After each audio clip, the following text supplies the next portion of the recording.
Salut à toi et bienvenue dans Kiffe ta Life, le podcast de celles et ceux qui veulent transformer leur quotidien en profondeur parce qu'ils savent qu'ils méritent de vivre une vie qui leur fait du bien.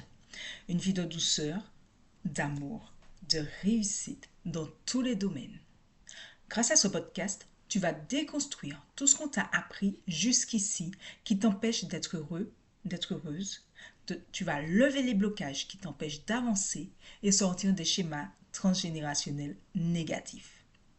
On va venir dénouer ce qui te bloque, ce qui t'épuise, ce qui te fait répéter les mêmes schémas encore et encore. Parfois des schémas qui sont là depuis des générations. Dans ce podcast, je te parle vrai. On parle guérison, conscience, amour de soi et reconstruction. Et surtout, on sort du rôle de victime pour reprendre sa vie en main. Alors, installe-toi confortablement, respire et prépare-toi à vivre la vie autrement. Et surtout, comme on est toujours mieux accompagné de personnes qui nous élèvent, pense à partager ce podcast à ton entourage le plus proche, ce que tu aimes, ce que tu veux voir évoluer en même temps que toi. Alors, aujourd'hui, je vais te parler à toi, toi qui es sans doute un parent séparé, qui est en conflit avec l'autre parent. Cet épisode-là, il est pour toi, parce qu'on va casser une croyance qu'on t'a mise dans la tête. Je ne suis pas là pour juger, je ne suis pas là pour accuser qui que ce soit. Je suis là pour t'aider à sortir du schéma qui te détruit, toi, et qui peut blesser ton enfant.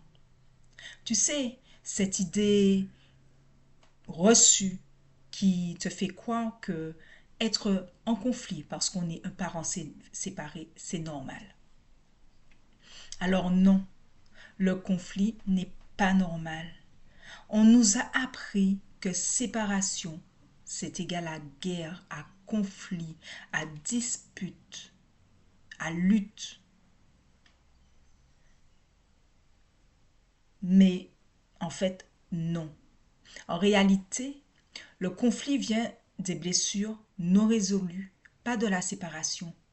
Il y a énormément de personnes qui se séparent et qui se sentent tout aussi bien, qui se portent tout aussi bien l'une avec l'autre, qui conservent une relation équilibrée parce qu'elles n'ont pas assimilé séparation à conflit, parce qu'elles n'ont pas assimilé que ça doit mal se passer avec l'autre parent, parce que elles ont guéri leurs blessures, parce qu'elles ont guéri leurs douleurs, parce qu'elles ont compris que la séparation, c'est ce qu'il y avait de mieux pour chaque parent et l'enfant.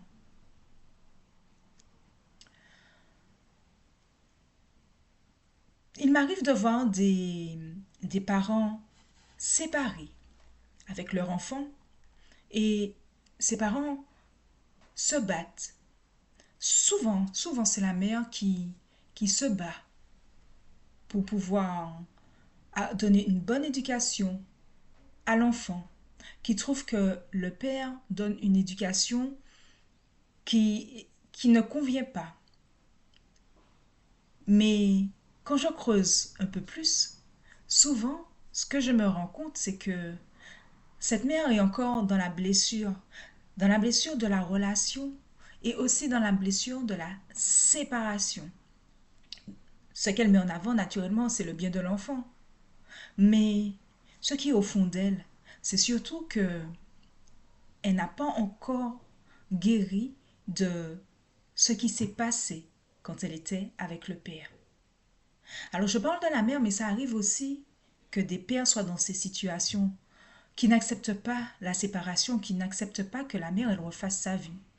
Alors il prend de la distance et c'est l'enfant qui en pâtit. Dans les cas comme ça, bien souvent, il n'y a pas d'échange, que ce soit en vis-à-vis, que ce soit à travers des messages, ou alors quand il y a des échanges, il y a des disputes, il y a des insultes, il y a la guerre, ou alors les messages, les échanges de messages, ils sont très secs, ils sont froids. Il y a une agressivité que l'on peut percevoir dans ces échanges. Chacun essaie d'avoir raison, chacun crée une escalade. Mais le besoin d'avoir raison, c'est en fait le refus de lâcher la raison de l'autre. C'est le refus de lâcher un petit peu de gentillesse et d'amour pour l'autre. Tout simplement parce qu'on est blessé. Et si on lâche pour l'autre, ça nous blesse encore plus, ça va creuser, ça va enfoncer le couteau encore plus dans la plaie. Donc en fait, en agissant ainsi, en agissant dans le conflit avec l'autre parent, tu montres juste à l'extérieur ce qui se passe à l'intérieur de toi. Tu montres juste que tu es encore blessé et que tu as du mal à passer à autre chose. Alors que des parents qui ont fait qui ont guéri de leur relation, qui ont fait le travail de s'apaiser, arrivent à mettre suffisamment de distance, arrivent à mettre suffisamment à distance ces blessures pour pouvoir dialoguer de manière saine, sereine pour leur enfant. Arrivent à percevoir que l'autre fait comme il peut pour leur enfant.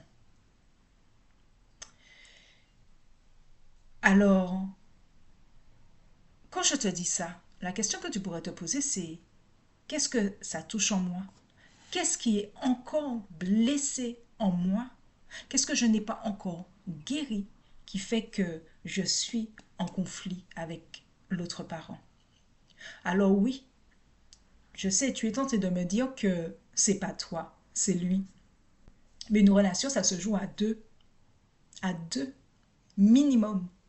Donc, si lui, il a des comportements blessants, il a des comportements inadaptés,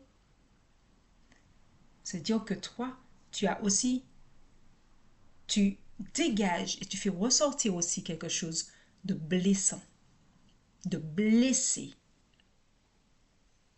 Alors toi, qu'est-ce que ça réveille en toi de m'entendre te dire ça?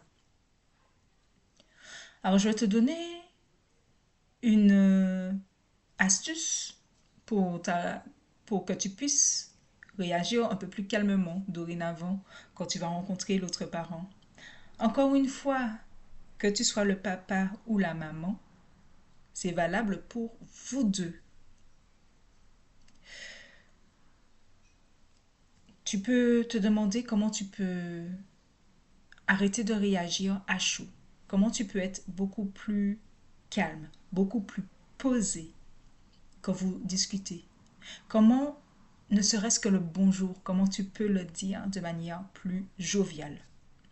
Et si, quand je te dis bonjour jovial, tu sens une contraction en toi, c'est qu'il y a quelque chose à travailler dans ta blessure. Quelque chose à travailler en toi. Quelque chose à travailler par rapport à cette relation et à cette séparation.